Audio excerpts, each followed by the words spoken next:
When you read scriptures, you will find out that there are two critical things that lead to spiritual defilement and provoke God's anger when it comes to the matter of holiness. Two. First one is idolatry. Somebody say idolatry. Give me Leviticus 20 and verse 6. Idolatry. He says, and the person who turns to mediums and familiar spirits to prostitute with them, I will set my face against that person and do what? Cut him off. You know, if you read the Bible will tell you that idols are useless. They have hands, they cannot touch. They have feet, they cannot move. They need a man to still carry them. So what makes idols potent? Familiar spirits. A demon comes and possesses it.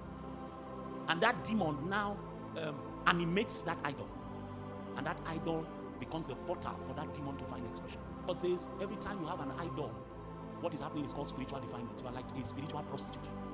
Scripture. And what that does is that it corrupts your purity. It no longer sets you apart, differentiates you from other nations. Because the characteristics of other nations was that they were given to idolatry as a way of life. God says, you shall have no other God besides me. You know, this kind of idolatry is easy to identify.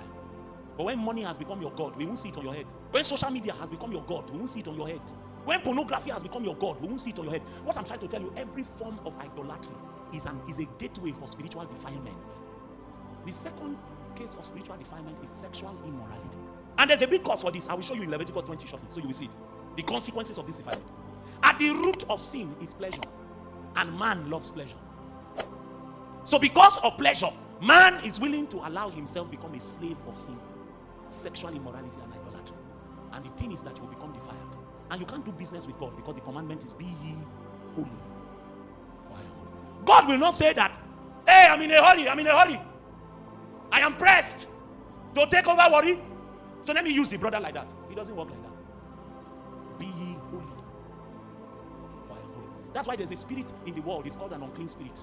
His job is to make men unclean so they can't bend this. You may not die a physical death like they died in those days where they were brought to the gate and stoned. But there is something called spiritual death. God cannot do business with one who has broken the system of holiness.